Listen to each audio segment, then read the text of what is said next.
Hi! Welcome to my vlog. Ito ang aking garahe, punong-puno ng tools.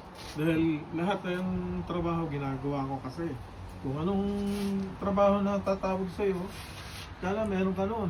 Para hindi ka nakakapa sa kung anong tools sa kailangan mo. Katulad nito. May dalawa akong jack dito. Kung magpapalit ka ng preno, andito siya. Tapos, ito may compressor para kung sa gulong, pag mag-spray ka rin ng pintura, meron ka nito. Tapos ito, kable, pag ano ng battery, pag jam start, ito naman ginagamit ko pagka ang tubo ay pumutok, pinapalitan ko ng plastic dahil ito sa ano hindi pumuputok to. Usually pagka winter, ang mga copper tubing ay pumuputok. Lalo na pag na-expose sa labas, kaya itong pinaka-the best. Ngayon, ang ano rito, kailangan dito yung mga recycling, hiwa-hiwalay. Hindi yung dito sa Canada yung halo-halo. Minsan, hindi siya Hindi nila kukunin. Hindi kukunin ng basurero. Kailangan basura. Oo, So, yung basura dito iba eh. Plastic, karton. Mm-mm. Dito mahigpit sila dahil para i-recycle natin lahat yung mga gamit. Ito, may mga tools ako rito na ginagamit. Kung anong kailangan, ayun ang bibit-biting ko. Tapos ito, meron din mga hagdan na kailangan. Tapos pag nagtutukod ng mga bagay, kailangan meron ka nito. Dahil kung hindi, mahirapan ka pagsampa ng drywall sa bigat. Ay, oo. Ito, pagtutulak. Tapos i-screw mo yung drywall sa kisame. Ito ang tutulong sa yung ano. Ngayon, kung gusto mo na mag-tiling, ito ang pamutol. Ito ang mga the best na pamutol. Ayan. Tapos ang ano rito, ito kung magko-caulking ka ng malakihan, ito ang gagamitin mo. May mabibili kang malaking ano rito para sa pagko-caulking mo. Ito, pagka magano ka, papalit ka ng radiator water, itong kailangan mo para hindi ka mahirap magsalin-salin. Ilalagay mo ito sa ibabaw ng ano, pillar ng radiator. Tapos lagay mo lang dito yung coolant. Tapos alisin mo lang ito. Pabayaan mo lang siyang ano, bumaba sa makina sa radiator para sa ganon hindi maubusan ng tubig. Pero siguraduhin mong nasa heater yung ano mo pag nagpapalit ka ng coolant, yung switch mo para yung ano umiikot ang tubig. Ngayon dito, kailangan mo ng pamutol ng ano, glass. Ito, kailangan mo nito. Ito, mabibili mo to sa Lazada. The best to, ginamit ko. Ang daling magputol ng glass.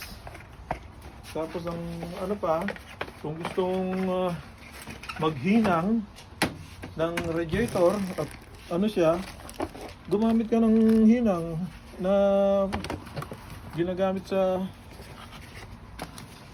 pinapainitan ba. Ito kung gusto mo naman ng ano, pangdikit, mas the best to. Didikit talaga. Pero kailangan mo rin ito. Ito ang the best. Pagka nagagawa ka ng mga mainit na bagay. Ito ang ginagamit to panghinang sa radiator kung sa mga plastic. Para nang sa ganon. Hindi pala. Ito yung mga axle boot pala to. Hindi ko na kailangan tatanggalin yung buong ano at mapapalitan mo na yung ano, nahihiwa to. Kaya lang galing pa to ng UK para hindi ka na magbubunot ng ano. Yun ang mga idea ni Kuya eh. Ay, oo, ganda oh. Simple. Iano lang. Kasi bubunutin mo yung buong Oo. axle na talagang malaking trabaho. Parang ano na siya, no? Matagal nga lang Naka-prepare na pagka siya sa in-order, shortcut. abutin ka ng 2 linggo bago dumating. Pero okay naman siya. At ngayon, ito, kung gusto mong aakit ka na matataas na lugar, kailangan mo nito, harness. Aakit ka ng bubong para siguradong safety ka. Ayun lang naman ang aking ano. At ito naman sa mga sulok-sulok, kailangan mo nito. Lalo na yung mga dudukutin sa mga maano ng makina. Kailangan mo to. Nabibili naman ito sa Amazon. At ayun naman, Pagka, ito naman, pandukot.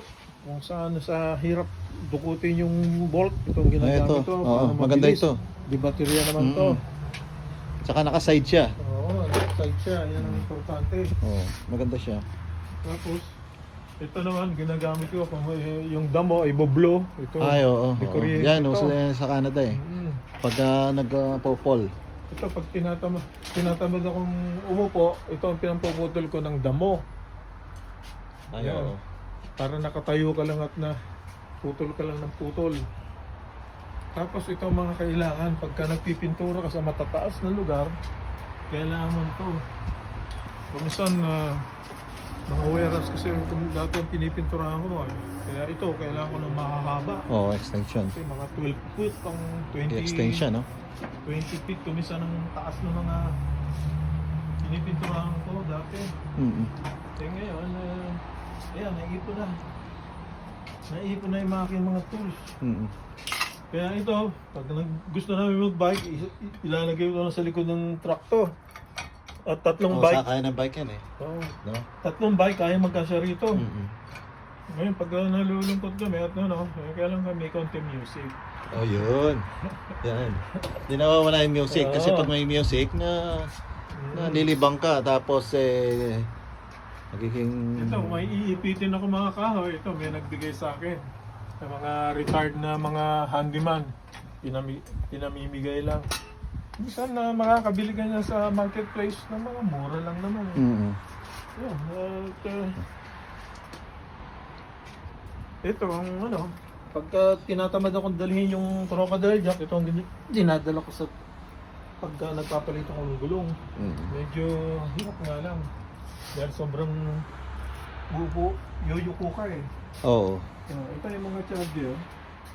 Dito lang yung mga charger. Dahil kinapos na ako ng lalagyan. Yung charger ng mga battery. Ayun. Kuminsan may nagre-regalo ng wine. Ito. Mga customer na sobra-sobrang wine sa bahay. Oo. Binibigyan ako. At nandito pa yung mga table saw ko. Saka trimmer, diyan pa. Yan, ginagamit din. Kaya marami ako kailangan tools eh. Kaya, hindi ko na mo isa maayos. Oo. Kung anong kailangan ng customer, ayun ang dadaling ko.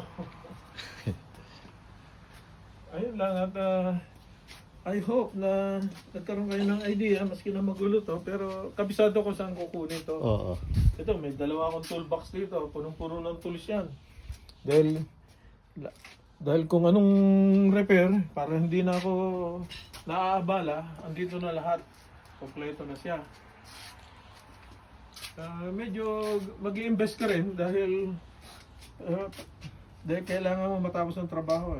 For safety, kailangan meron ka dito sa garahe. Para just in case. You never know. Oo, tama. So, may mga espero ko rito na mga tubo. Dahil kung anong emergency, may nag-leak, ready na ako. Kasi kung sarado ang mga pag-holiday. At least, meron na akong matatapos. At maging maligaya na yung customer dahil nagawa ng trabaho. At ito, lagi kong dala itong vacuum dahil kumisa magpapalit ako ng inodoro. Kumisa nga, tatlong inodoro pinapalitan ko, kailangan ko i-vacuum yung tubig. Minsan nga nangyari, hindi ko nadala to eh. Tinaapo ko na Oo, mahirap. Dahil malayo pa yung binyahe ko, siguro mga 50 km kasi yung layo ng bahay. Oo. Tinaabo ko na lang, walang magagawa. Minsan absent-minded. Oo. Kaya ito maganda rito. Pagka magagawa ka ng flooring ng hagdan, ito ang pinaka pangsukat para pagputol mo, Yun. eksakto. Yan. Yan, galing. Nabibili mo lang naman sa Amazon. Yung ba kasi kuya nagbibigay ng idea? Bigyan mo kayo ng idea. Tapos, ito, baradong-barado na, hindi nyo makuha. Lalo na yung mga inodoro, ito ang pinaka-the best. Yun. Huwag na kayo bumili yung parang saklob. Hindi nakaka, ano yun. Mas Ito, maganda yan, mabilis. Patagal ko nang ginagamit, oh. Ayos naman. Hindi pa ako pinahihiya. Nakukuha na. Not unless na lang kung talagang hinulugan ng kumisan. Yung mga bata, hinuhulugan ng apple, bola, Ay, mahirap na ginagawang yun. basketball court yung inodoro. Ngayon, pagka hindi mo na nakuha, hinuhugot ko siya. Ayun nga lang, medyo mabigat na trabaho. Kasi nakasalalay yung likod mo doon. Pero gloves naman ang solusyon para hindi ka mandiri. Alam mo naman yung Oo. bunot mo niya, may sabit doon. Pero sanayan lang naman. Pag-una lang naman yun. Oo. Basta yung siyempre lahat tayo basta patigayan lang ng sigmura. oo, sanayan ka. No? Andun yung reward sa'yo. Mm. Kaya kailangan, meron ka laging mga gamit na talagang kailangan. Tapos may mga gloves para ready ka na lagi.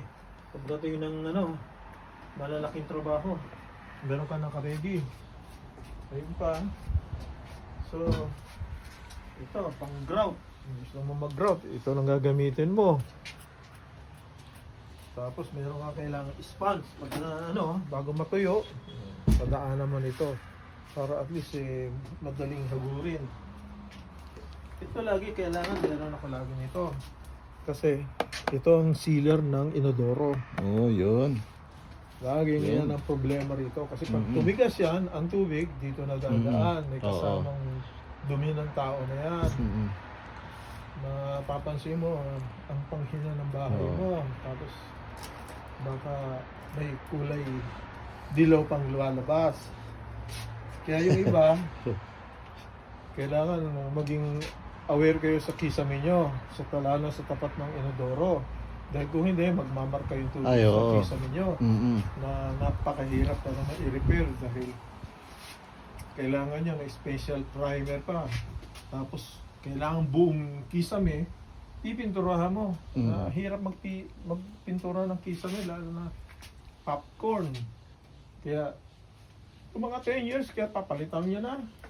Mahirap na kasi kuminsan mahirap na abutin ng pag nag-leak yan timitigas kasi yan pagdating ng winter. Mm. So hindi na nakakasil. At yung iba naman,